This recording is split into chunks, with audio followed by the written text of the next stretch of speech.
Hello friends, आपका study with Kiran YouTube channel में स्वागत है।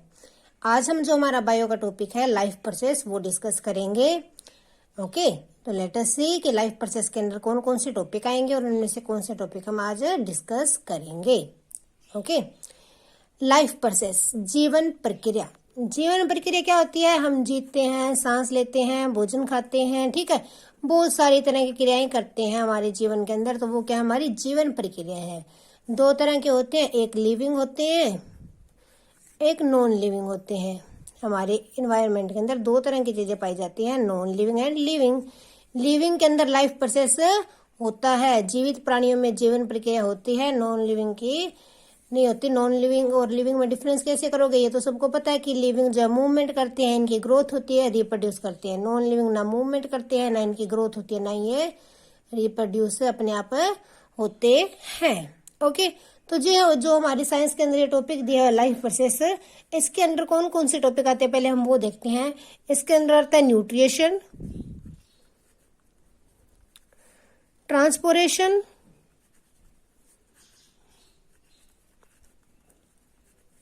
रेसिप्रेशन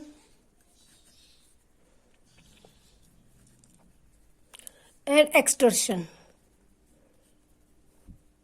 ओके, ये टॉपिक जो है इस लाइफ प्रोसेस के अंदर ये चार टॉपिक आते हैं हमारे पास, ये चारों ही हम जो है डिस्कस करेंगे। लेकिन आज हम देखेंगे न्यूट्रिशन क्या होता है, न्यूट्रिशन को आज डिस्कस करेंगे। ये चारों छोटे छोटे टॉपिक है, वैसे ज्यादा बड़े नहीं है। तो आज हम जो है न्यूट्रिशन टॉपिक डिस्कस करेंगे। न्यूट्रिशन क्या होता है? क्या होता है न्यूट्रिशन? पोषण, पंजाबी में शायद से बोलते हैं पोषण। न्यूट्रिशन क्या होता है कि हम जब भी कोई चीज खाते हैं तो उससे हमें एनर्जी मिलती है, वो हमारे अंदर जाकर डाइजेस्ट हो, उस सारी प्रोसेस को क्या कहते हैं? न्यूट्रिशन कहते हैं। जब भी हम भोजन बनाते हैं उसे वो हमारे पेट में जाके वो डाइजेस्ट होता है, उस सारी प्रोसेस को क्या कहते हैं? न्यूट्रिशन कहते हैं। ओके, पोषण कहते हैं। न्यूट्रिशन जो है हमारे पास दो टाइप्स का होता है, ऑटोट्रोफ एंड हेट्रोट्रोफ। कौन कौन सा होता है? Autotroph and heterotroph. दो तरह का न्यूट्रिशन हमारे पास जो है होता है। ओके, ऑटोट्रोफ मतलब कि इसे शायद बोलते हैं सवे पोषण, पंजाबी में नॉट 100% श्योर पर सवे पोषण ही बोलते हैं। ऑटोट्रोफ क्या होता है? जो खुद का खाना खुद बनाए, मेक ओवन फूड इटसेल्फ, अपना खाना खुद बनाए। ओके, दूसरों पे डिपेंड ना करें। ये नहीं कि अब हम कहेंगे हम भी अपना खाना खुद बना रहे हैं।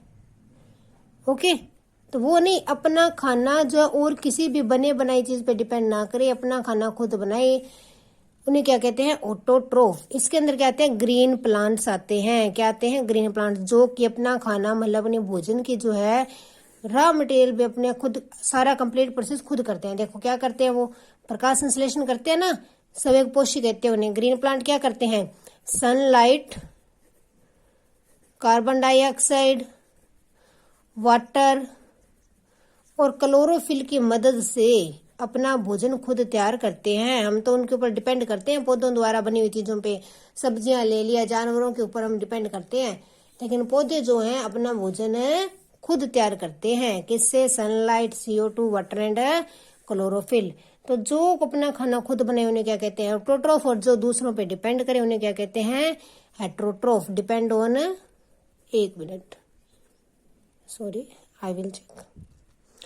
जो डिपेंड करे ग्रीन प्लांट पे या अदर एनिमल्स पे, depend on green plant and other animals, तो उन्हें क्या कहते हैं? हम हेट्रोट्रोफ कहते हैं। अब ऑटोट्रोफ के अंदर क्या होता है? देखो ऑटोट्रोफ किस तरह से करते हैं, आप लिख लो, मैं ज्यादा लिख नहीं रही हूं। ऑटोट्रोफ सवेपोषी क्या करते हैं? वो जो है बाहर से जो है अपना सब्सटेंस लेते हैं और इनको जो है एनर्जी के रूप में स्टोर कर लेते हैं। बाहर से CO2, वाटर वगैरह लिया और अंदर फोटोसिंथेसिस प्रोसेस की, प्रकाश संश्लेषण किया और उसको एनर्जी बना ली, मतलब उसको एनर्जी के रूप में स्टोर कर लिया, या फिर स्टार्च या ग्लूकोज के रूप में स्टोर कर लिया। ठीक, एक बात याद रखना, ये एग्जाम में कई बार पूछा जाता है कि रॉ मटेरियल क्या होता है ऑटोट्रोफ के लिए। ऑटोट्रोफ के लिए क्या रॉ मटेरियल होता है भोजन बनाने के लिए, तो वो होती है कार्बन डाइऑक्साइड एंड वाटर। क्या होता है? कार्बन डाइऑक्साइड और पानी जो उनका रॉ मटेरियल होता है। पौधे भोजन कैसे बनाते हैं? पौधे भोजन कार्बन डाइऑक्साइड और वाटर से, पानी से बनाते हैं, वो भी प्रकाश और क्लोरोफिल की मौजूदगी में। पौधे अपना भोजन पानी ਅਤੇ कार्बन डाइऑक्साइड ਨਾਲ प्रकाश ਅਤੇ क्लोरोफिल ਦੀ मौजूदगी ਵਿੱਚ ਬਣਾਉਂਦੇ ਹਨ। किसी ने पंजाबी में लिखना तो लिख लो, एक बार और बोलती हूँ।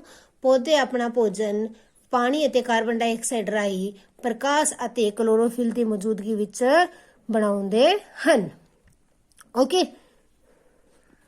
जब ये भोजन बनाते हैं तो ये तो इनका रॉ मटेरियल होगा, ये तो यूज होता है। तो प्रोडक्ट क्या निकलता है? क्या चीज जो आगे बन के आती है? इससे क्या बनता है? CO2 से। इनसे जो प्रोडक्ट मिलती है ना, जो हमारा प्रोडक्ट निकलता है वो कार्बोहाइड्रेट की फॉर्म में निकलता है।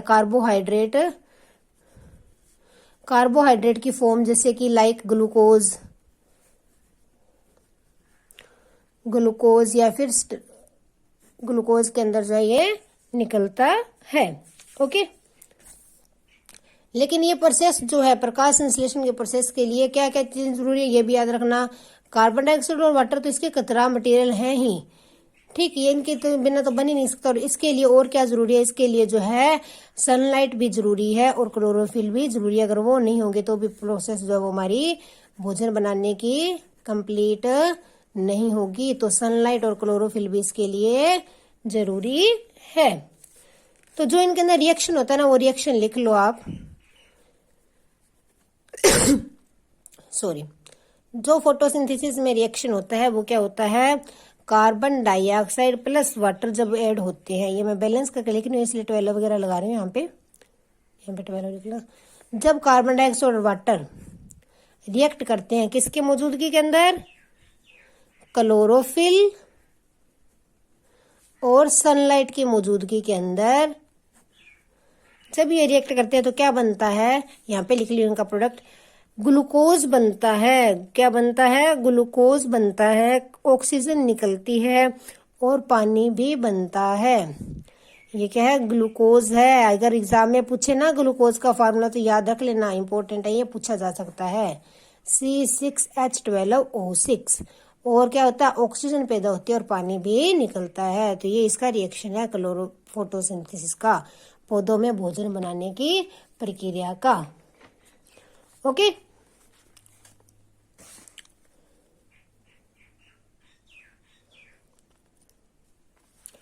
और एक बात, अगर ग्लूकोज ज्यादा है, इनके पास ज्यादा ग्लूकोज एक्सेस हो गया, मतलब एक्स्ट्रा है, जितनी एनर्जी चाहिए उससे ज्यादा है, तो ये उसको स्टार्च फॉर्म में स्टोर कर लेते हैं। Store in starch form. Starch form के अंदर ये क्या करते हैं? ग्लूकोज को स्टोर कर लेते हैं। ओके, तो ये थी हमारे पास पौधों को भोजन बनाने की प्रक्रिया। ठीक, प्रकाश संश्लेषण। प्रकाश संश्लेषण में क्या होता है? एक मिनट। प्रकाश संश्लेषण के लिए क्या जरूरी है? कार्बन डाइऑक्साइड, पानी जरूरी है, सनलाइट और क्लोरोफिल भी जरूरी है। ठीक, अब देखो होते कैसे है, जब मान लो पानी है इसके पास, पौधे के सेल के अंदर पानी है, पत्तों में पानी पहुंच गया, ठीक, और उसके पास क्लोरोफिल भी है। लीव्स में होता है ना ग्रीन पिगमेंट क्लोरोफिल। तो क्या होता है, जब उस पर एनर्जी सनलाइट पड़ती है तो उनके अंदर जो है क्लोरोफिल और जो पानी, कार्बन डाइऑक्साइड और पानी जो रिएक्ट कर जाते हैं क्लोरोफिल के साथ, तो फिर क्या होता है, उससे हमारे पास ग्लूकोज पैदा होता है, ऑक्सीजन और पानी पैदा होता है। तो इससे क्या होता है, जो एनर्जी निकलती है उसको जब पौधा ऑब्जर्व कर लेता है, किसे ऑब्जर्व कर लेता है? एनर्जी को जो ऑब्जर्व कर लेता है। ठीक, तो इस तरह से उसका जो खाने का प्रोसेस वो है चलता रहता है। ठीक, एक बात और, स्टोमेटा आपको बता देती हूँ। लीव्स पे क्या होते हैं? स्टोमेटा होते हैं ना। एक मिनट, लीव्स पे क्या होते हैं? स्टोमेटा होते हैं। तो उनकी क्या खासियत होती है? लीव्स के ऊपर स्टोमेटा होते हैं। एक मिनट, मैं दूसरा पीस लेती हूँ। जो स्टोमेटा होते हैं, एक मिनट मैं पहले लिख लूं, ये लाइट का रिफ्लेक्शन बढ़ रहा है थोड़ा सा। स्टोमेटा जो होते हैं ना, वो लीव्स के ऊपर इस तरह से स्ट्रक्चर होते हैं, छोटे छोटे पोर्स होते हैं। ठीक, स्टोमेटा मैंने शायद पहले भी आपको बताया है, इन गार्ड सेल से कवर होते हैं। किससे कवर होते हैं? गार्ड सेल लगा होता है इनके ऊपर, गार्ड सेल से कवर होते हैं। और गार्ड सेल की शेप क्या होती है? किडनी बीन की जैसी होती है। किसकी जैसी शेप होती है? शेप होती है इसकी किडनी बीन्स, इस तरह से। अंदर यहाँ पे मान लो ये स्टोमेटा के बाहर इस तरह से गार्ड सेल जो है वो लगे होते हैं, अंदर स्टोमेटा होता है। ठीक, तो ये स्टोमेटा कभी ओपन होते हैं, कभी बंद होते हैं। तो ये कब होते हैं आपको ये पता होना चाहिए, स्टोमेटा ओपन कब होता है और क्लोज्ड कब होता है। जब पानी अंदर, व्हेन वाटर अंदर पानी जा रहा हो, व्हेन वाटर फ्लोज इन, जब लीव्स के अंदर पानी जा रहा हो, व्हेन वाटर फ्लोज इन, तो क्या होते हैं? गार्ड सेल जो है वो स्वेल हो जाता है। गार्ड स्वेल क्या होगा? पानी अंदर जाएगा तो स्वेल ही होगा ना। ठीक, गार्ड सेल स्वेल हो जाता है और ये जो स्टोमेटा क्या होता है? ओपन हो जाते हैं। स्टोमेटा क्या हो जाते हैं? ओपन हो जाते हैं।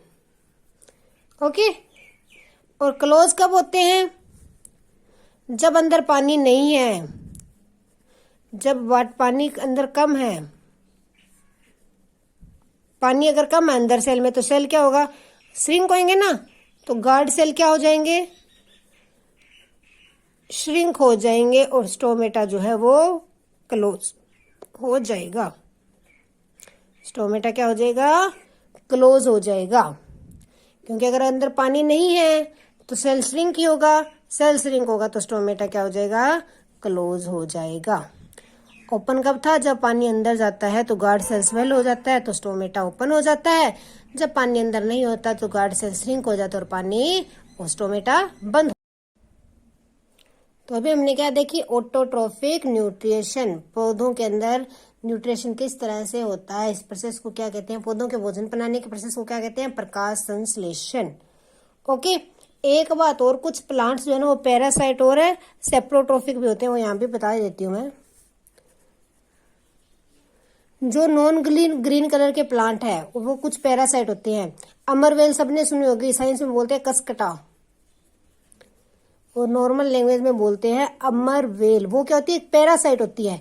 वो दूसरे प्लांट पे निर्भर करती है, डिपेंड अपॉन प्लांट। खुद का भोजन खुद नहीं बनाती, दूसरे प्लांट पे डिपेंड करती है। ये ना दो और प्लांट होता है, जो प्लांट हेट्रोट्रोफ ऑटोट्रोफ है, ये उसके ऊपर चढ़ जाते, उसके ऊपर मतलब डिपेंड करते हैं, उसके ऊपर जो अपना घेरा बना लेते हैं और सारा न्यूट्रिशन उस प्लांट से अपना सोखती है। ओके, तो ये क्या होती है? पैरासाइट होती है। कौन? अमरवेल जो प्लांट है। कुछ प्लांट जो वो सेप्रोट्रोफिक भी होते हैं। क्या होते हैं? सेप्रोट्रोफिक। सेप्रोट्रोफिक कौन से होते हैं? जो मरे हुए चीजों पे डिपेंड करे, डिकेइंग, डेड लिविंग, जो डेड सेल्स हैं उन पे ऊपर डिपेंड करे, वो क्या होते हैं? सेप्रोट्रोफिक। मशरूम क्या है? सेप्रोट्रोफिक है, ये मृत जीवी है, मरे हुए पे डिपेंड करती है। ओके, यहाँ पे हेट्रोट्रोफिक की वजह से ये सेप्रोट्रोफिक लिख लेना था पैरा। ठीक, तो जो क्या मृत जीवों पे डिपेंड करते हैं वो क्या होते हैं? सेप्रोट्रोफिक। तो सेप्रोट्रोफिक पता चल गया, पैरासाइट के पता चल गया ना क्या होता है। ओके, तो ये था हमारे पास ऑटोट्रोफिक न्यूट्रिशन। और उसके अंदर बाद में मैंने आपको दो चीज और बताई कि जरूरी नहीं है सारे प्लांट्स ही जो है आपको ऑटोट्रोफिक, नॉन ग्रीन प्लांट जो है हेट्रोट्रोफ भी होते हैं। पैरा जिसमें से अमरवेल जो वो पैरासाइट है और मशरूम वो क्या? सेप्रोट्रोफ है। और एक बात और, कुछ प्लांट जो इंसेक्ट भी खाते हैं, इंसेक्ट्स भी खाते हैं। ओके, सुना होगा पिक्चर प्लांट। ठीक, पिक्चर प्लांट, फ्लाइट रे प्लांट, ये जो है इंसेक्ट्स भी खाते हैं, ये खुद का भोजन खुद नहीं बनाते। ओके, तो ये था हमारा पौधों के अंदर जो है न्यूट्रिशन। अब देखते हैं हेट्रोट्रोफिक न्यूट्रिशन क्या होता है। नेक्स्ट, हेट्रोट्रोफिक परपोषी, जो दूसरों पे डिपेंड करे अपने भोजन के लिए, डिपेंड अपॉन अदर। ठीक, हेट्रोट्रोफ क्या करते हैं? डिपेंड अपॉन प्लांट्स, भोजन के लिए किस पे डिपेंड करते हैं? प्लांट्स पे डिपेंड करते हैं, एंड अदर एनिमल्स, या दूसरे जानवरों पे डिपेंड करते हैं। Depend upon plant and other animal, कि जो अपने इसके लिए दूसरे जानवरों पर मत डिपेंड करे, उन्हें क्या कहते हैं? हेट्रोट्रोफिक कहते हैं, परपोषी कहते हैं। ठीक। हेटरोट्रोफिक न्यूट्रिशन 3 तरह के मैंने यहाँ पे लिखे हुए हैं, सेप्रोट्रोफिक, पैरासाइटिक और होलोजिक। अब आपको सेप्रोट्रोफिक तो पता ही है। सेप्रोट्रोफिक में जो डिकेइंग पे, मृत जीवों पे डिपेंड करे वो सेप्रोट्रोफिक है। ओके। हेट्रोट्रोफिक मतलब यहाँ पे हेट्रोट्रोफिक ना लिखो, आप सीधा न्यूट्रिशन लिख लो। न्यूट्रिशन के कितने टाइप्स है। सेप्रोट्रोफिक बता दी। पैरासाइट कि जो जीव दूसरों पे डिपेंड करे, कम्प्लेक्स फूड नहीं, सिंपली डिपेंड करे दूसरों के ऊपर, जिसमें मैंने एक तो आपको कसकटा एग्जांपल लिखाई थी, दूसरी लिख लो राउंड वर्म। जो राउंड वर्म होते हैं वो भी हमारे ना भोजन नली से भोजन के द्वारा अंदर चले जाते हैं, तो वो हम पे डिपेंड करते हैं। बिना ये पैरासाइटिक क्या होते हैं, होस्ट को बिना खत्म किए, होस्ट को नुकसान पहुंचाते हैं, मारते नहीं है, बिना मारे उसके ऊपर डिपेंड करते हैं।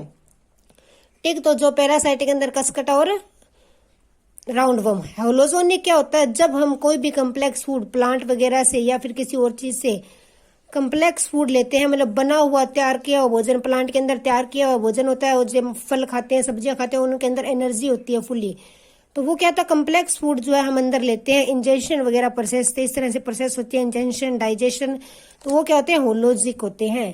क्या होते हैं, होलोजिक न्यूट्रिशन। ये 3 टाइप थी न्यूट्रिशन की। तो अब जो हमारी हेट्रोट्रोफ है उसके अंदर हम जो डिस्कस करते हैं वो हम अपने ह्यूमन बीइंग के अंदर, एनिमल्स के अंदर जो डाइजेशन की प्रोसेस है वो देखते हैं किस तरह से होती है। पहले मैं आपको बता दे दूं कि डाइजेशन के जो है प्रोसेस के जो है 4-5 पार्ट हैं, वो आप लिख लो, पिछली बार एग्जाम में पूछा गया था। सबसे पहले क्या होता है, इंजेक्शन होता है, जब भी हम खाना खाते हैं इंजेक्शन, फिर होता है डाइजेशन, फिर होता है एब्जॉर्प्शन, फिर होता है एसिमिलेशन, फिर होता है एग्जेशन। थोड़ा बहुत आपको मैं इनके बारे में बताती हूँ। देखो, इंजेक्शन क्या होता है, जब हम अपने हाथ से अपने मुंह में भोजन डालते हैं ना, और मुंह के अंदर जो प्रोसेस होती है उसे बोलते हैं इंजेक्शन, कि अंदर लेना, खाने को अंदर लेना, इन मतलब अंदर लेना। ठीक। डाइजेशन जितनी भी प्रोसेस पेट में होती है हमारी सॉरी, डाइजेशन जो हमारे स्टमक में जाके प्रोसेस होती है, जो हमारा फूड जो है छोटे मॉलिक्यूल्स में टूटता है, सोलुबल हो जाता है, उसे क्या कहते हैं, डाइजेशन। एब्जॉर्प्शन क्या होती है, फिर स्मॉल इंटेस्टाइन में चला जाता है, वहां पे जो इंटेस्टाइन जो है पानी और मिनरल्स को, फूड से पानी को और फैट कार्बोहाइड्रेट को जो है ऑब्जर्व करती है, उनको सोखती है, उसे क्या कहते हैं, सोख लेना, ऑब्जर्प्शन कहते हैं। एसिमिलेशन क्या होता है, जब स्मॉल इंटेस्टाइन से ब्लड के अंदर जो है हमारे जो उसके एनर्जी वगैरह मिलके पूरे बॉडी में पहुंच जाती है, उसे क्या कहते हैं, एसिमिलेशन। फिर होता है इजेशन। इजेशन मतलब कि जो बाकी बिना डाइजेस्ट किया फूड बच गया वो बाहर निकलना, शरीर से, बॉडी से बाहर निकलना, उसे कहते हैं इजेशन, मतलब बाहर निकाल दिया। तो ये हमारे अंदर जो है प्रोसेस होती है। ठीक। तो हमारे अंदर जो खाने का सारा प्रोसेस होता है ना, वो किससे होता है, वो होता है किस चीज से, जो हमारे अंदर फूड प्रोसेसिंग जो है कंप्लीट होती है, किस तरह से होती है, वो हम डिस्कस करते हैं, कौन कौन से पार्ट जो उसके अंदर होते हैं। जो हमारे शरीर के अंदर भोजन प्रोसेस कंप्लीट होता है वो होता है एलिमेंट्री कनाल में होता है। किसमें होता है, एलिमेंट्री कनाल। एलिमेंट्री कनाल्स के अंदर जो है हमारा सारा भोजन का प्रोसेस कंप्लीट होता है। एलिमेंट्री कनाल के जो पार्ट क्या है, इसके काफी सारे पार्ट हैं जो हम लिखते हैं। ये कहां से कहा जाती है, ये जो है माउथ टू एनस तक जाती है, मुंह से लेके एनस तक ये जो है जाती है सॉरी। इसके अंदर सबसे पहले आता है माउथ, फिर आती है फूड पाइप, फिर जो आता है स्टमक, पेट, फिर जो आती है स्मॉल इंटेस्टाइन, यहां लिखती हूं, फिर आती है लॉन्ग इंटेस्टाइन,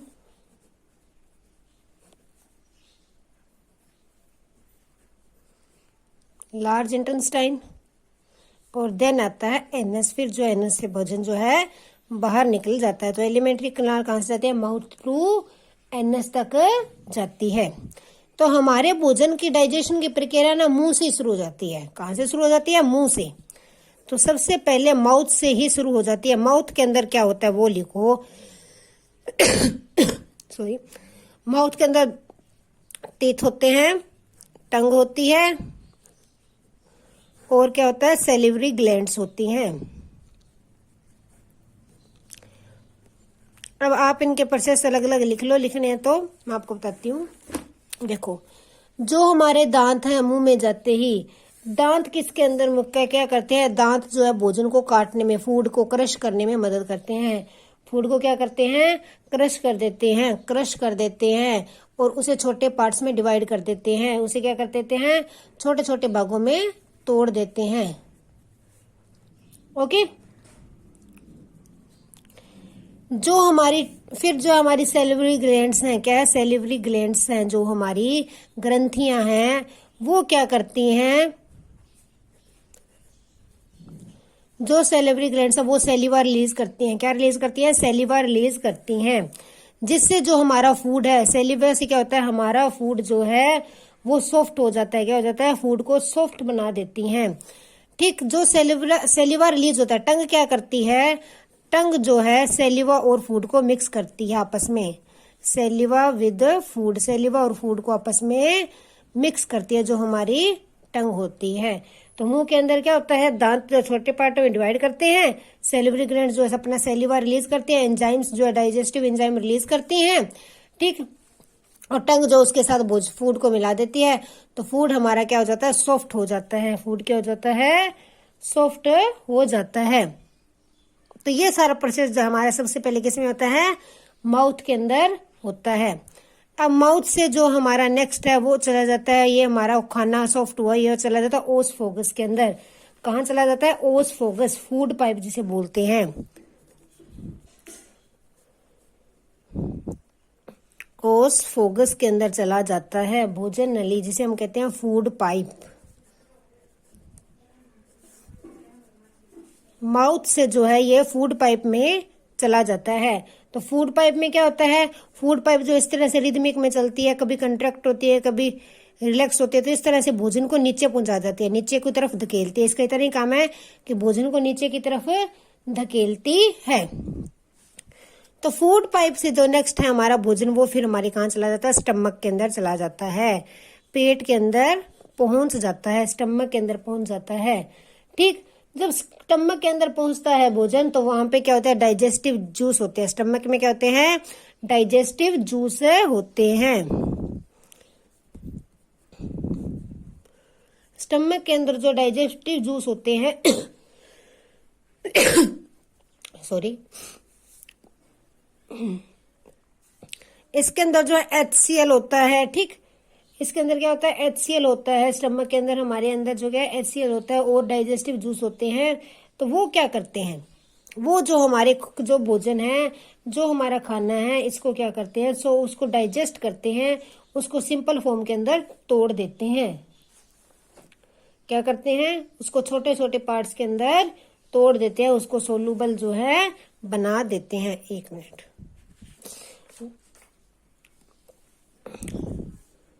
HCl होता है, गैस्ट्रिक जूस होता है इसमें। ठीक, तो ये क्या करते हैं, ये जो हमारा भोजन है, ऊपर से जो फूड आया है, जो ऊपर से खाना आया है, उसको क्या करते हैं, सॉफ्ट बना देते हैं, छोटे पार्ट्स में डिवाइड कर देते हैं, छोटे छोटे मॉलिक्यूल्स के अंदर डिवाइड कर देते हैं। ठीक, और उसे सोलूबल भी बना देते हैं, एक तरह से जो उसको सोलूबल बना देते हैं। ठीक, इसके अंदर पेप्सिन होता है, जो डाइजेस्टिव जूस होते हैं में एक पेप्सिन नाम का चीज होती है, आप लिख लो। जो पेप्सिन है ना, वो प्रोटीन को ब्रेक करता है। किसको करता है, प्रोटीन को ब्रेक कर देता है। पेप्सिन जो है वो प्रोटीन को ब्रेक कर देता है। ठीक, स्टमक के अंदर पेप्सिन होता है जो कि प्रोटीन को ब्रेक कर देता है। एक मिनट, इसके बाद नेक्स्ट जो है हमारे पास क्या आती है,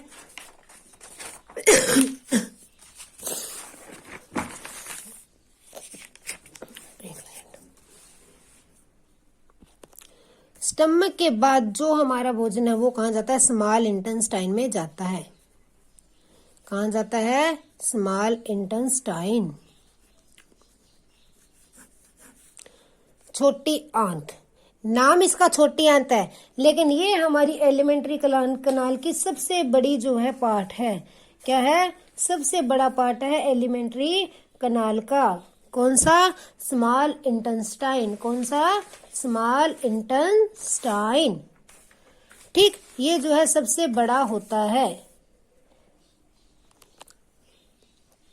ओके, फिर इसको स्मॉल क्यों बोलते हैं? इसके स्मॉल बोलने का रीजन ये है क्योंकि इसका ना लेंथ तो बहुत होती है, लेकिन ये बिल्कुल पतली सी होती है, इसलिए इसे बोलते हैं स्मॉल इंटेस्टाइन। स्मॉल इंटेस्टाइन के अंदर जो क्या होता है, इसके अंदर जो है ना बाइल जूस होता है। लीवर से बाइल जूस आता है इसके अंदर, और जो है पेनक्रियास से जो है इसके अंदर पेनक्रियाटिक जूस आता है। क्या आता है? पेनक्रियाटिक जूस आता है। सॉरी, पेनक्रियाटिक जूस जो इसके अंदर आता है। ये दो तरह के जूस इसके अंदर आते हैं। तो ये जो है हमारा ऊपर से खाना आया उसको और ब्रेक करने में, उसको और ऑब्जर्व करने में मदद करते हैं। बाइल जूस क्या करता है? ये लीवर से आता है, लीवर से आता है। ठीक, तो ये क्या करता है? फैट पे एक्ट करता है। किस पे एक्ट करता है? फैट पे। एक्ट ऑन फैट, चर्बी के ऊपर एक्ट करता है। और जो पेनक्रियाटिक जूस है इसके अंदर जो है ना ट्रिप्सिन नाम का एंजाइम होता है। एक तो होता है ट्रिप्सिन एंजाइम। जो ट्रिप्सिन एंजाइम होता है वो क्या करता है? वो प्रोटीन के ऊपर काम करता है। किस पे करता है? प्रोटीन के अंदर काम करता है। दूसरा होता है लाइपेज। क्या होता है दूसरा? लाइपेज। जो लाइपेज होता है वो किसके पर काम करता है? वो जो है हमारे पास है कार्बोहाइड्रेट पे काम करता है। कार्बोहाइड्रेट लिख लो। देखो, जो कार्बोहाइड्रेट होती है स्मॉल इंटेस्टाइन के अंदर, कार्बोहाइड्रेट को जो लाइपेज है वो जो है ब्रेक कर देता है, तोड़ के उसको किस में चेंज करता है? ग्लूकोज में चेंज करता है। किस में करता है? ग्लूकोज के अंदर। जो प्रोटीन होता है उसको जो है हमारा ट्रिप्सिन जो एंजाइम है, ट्रिप्सिन एंजाइम जो है हमारा, वो जो है हमारे प्रोटीन जो है उसको जो है तोड़ के किस में चेंज कर देता है? एमिनो एसिड में। किस में चेंज कर देता है? एमिनो एसिड के अंदर। और जो फैट्स होती हैं उन पे जो है बाइल जूस रिएक्ट करता है। बाइल जूस उसको क्या करता है? फैटी एसिड में चेंज कर देता है और ग्लिसरॉल में, फैटी एसिड और ग्लिसरॉल में चेंज कर देता है। तो ये सारा प्रोसेस कहाँ पे होता है? ये सारा प्रोसेस स्मॉल इंटेस्टाइन में होता है। स्मॉल इंटेस्टाइन क्या करती है? मेन ऑब्जॉर्प्शन का काम करती है, सोखने का काम है करती है। ओके, यहाँ पे आके जो है अब्जॉर्प्शन होती है, सोखने का काम जो है स्मॉल इंटेस्टाइन में होता है। स्मॉल इंटेस्टाइन की प्रोसेस आपको मैं वैसे बोल के भी बताती हूँ, आपने लिखनी है लिख लो या याद रख लेना, सिंपल ही बात है। स्मॉल इंटेस्टाइन में आके क्या होता है? अब देखो, इन जूस से प्रोटीन इनके अंदर चिट गई, ये सारा काम सोलुबल हो जाता है, ये क्या घुलने योग्य बन जाता है सारा पदार्थ। ठीक, तो स्मॉल इंटेस्टाइन क्या करती है? इसको सोख लेती है, जो इसमें मिनरल है, कार्बोहाइड्रेट, उन सबको सोख लेती है और अपनी जो मेम्ब्रेन होती है ना उससे उसको ब्लड में मिला देती है। किस में मिला देती है? खून के अंदर मिला देती है। और जो ब्लड है वो उसको सारी बॉडी तक पहुंचा देता है। ब्लड जो क्या करता है? उस सारी चीज को बॉडी तक पहुंचा देता है। ठीक, और जो ये स्मॉल इंटेस्टाइन होते हैं ना, इस पे सीलिया जैसे स्ट्रक्चर होते हैं। सॉरी, इसके अंदर ना सीलिया जैसे स्ट्रक्चर होते हैं, बाल जैसे हेयर लाइक स्ट्रक्चर होते हैं। वो क्या काम करते हैं? उनका क्या फायदा है? वो ऑब्जर्वेशन की पावर को बढ़ाते हैं, सोखने की शक्ति को बढ़ाते हैं। वो क्या करते हैं? इनके सोखने की पावर जो है उसको क्या करते हैं? इंक्रीज करते हैं। अब क्या होता है? जब स्मॉल इंटेस्टाइन के बाद जो हमारा भोजन का होता है वो लार्ज इंटेस्टाइन में पहुंचता है। कहाँ पहुंचता है? लार्ज इंटेस्टाइन में पहुंचता है।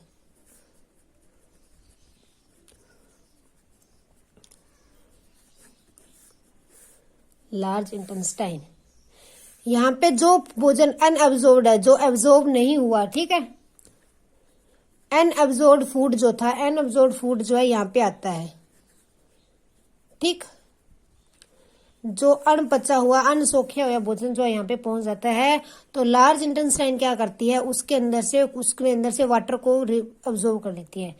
क्या करती है, वाटर को अब्जॉर्व कर लेती है। ठीक, तो अब इसके अंदर जितना भी पानी था इसने अब्जॉर्व कर लिया। अब पीछे क्या बच गया, वेस्ट मटेरियल। फिर जो पीछे वेस्ट मटेरियल बच जाता है लार्ज इंटेस्टाइन के सोखने के बाद, तो वो जो है एनएस से एग्जिट कर देते हैं हम। एनएस से जो है वो फिर बाहर निकल जाता है। तो इस तरह से हमारे अंदर जो न्यूट्रिशन की प्रोसेस कंप्लीट होती है। देखो, मुंह से शुरू होते हैं, एनएस पे खत्म होते हैं। मुंह के अंदर क्या होता है, दांत मुंह से ही शुरू हो जाता है पचना। मुंह के अंदर क्या होता है, दांत जो उसको छोटे पार्टों में डिवाइड करते हैं। फिर जो सैलिवरी ग्लैंड्स सैलिवा रिलीज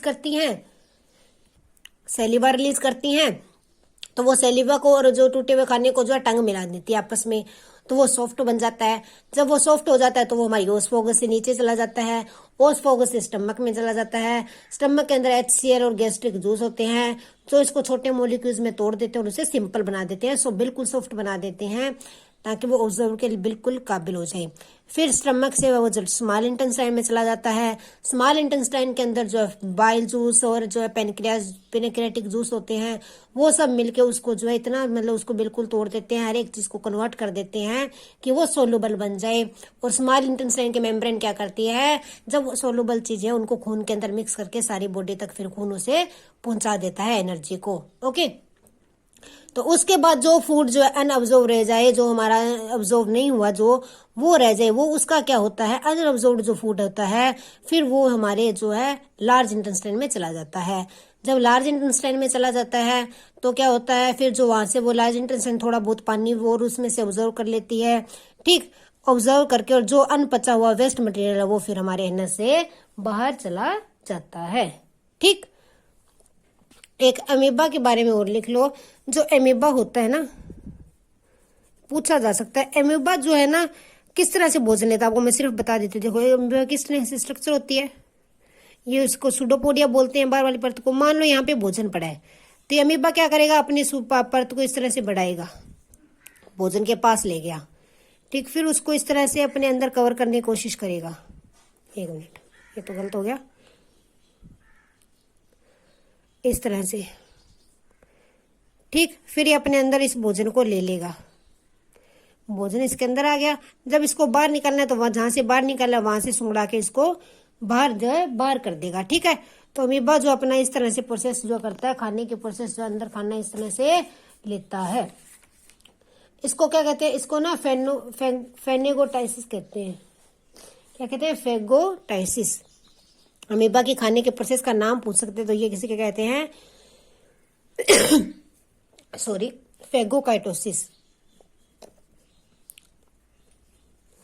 इसके खाने की प्रक्रिया, भोजन को लेने की प्रक्रिया को क्या कहते हैं, फेगोकाइटोसिस।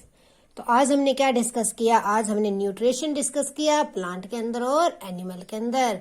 पहले देखा प्लांट के अंदर भोजन कैसे बनता है, कैसे पचता है, फिर देखा इंसान जो किस तरह से भोजन लेता है, किस तरह से खाता है और किस तरह से उसे पचाता है और उसके किस तरह से यूज होता है। किस लिए खाते हैं हम भोजन, एनर्जी के लिए। भोजन से क्या मिलती है, हमें एनर्जी मिलती है। हमें एनर्जी की जरूरत किस लिए होती है, काम करने के लिए, हर क्रिया करने के लिए एनर्जी की जरूरत होती है, तो वो एनर्जी हमें भोजन से मिलती है। ओके, तो आज हमने न्यूट्रिशन कंप्लीट कर दिया, लाइफ प्रोसेस का एक पार्ट। आज के लिए इतना ही। Thanks and have a nice day. All the best for your exam. Please video को लाइक, शेयर और चैनल को सब्सक्राइब जरूर करें।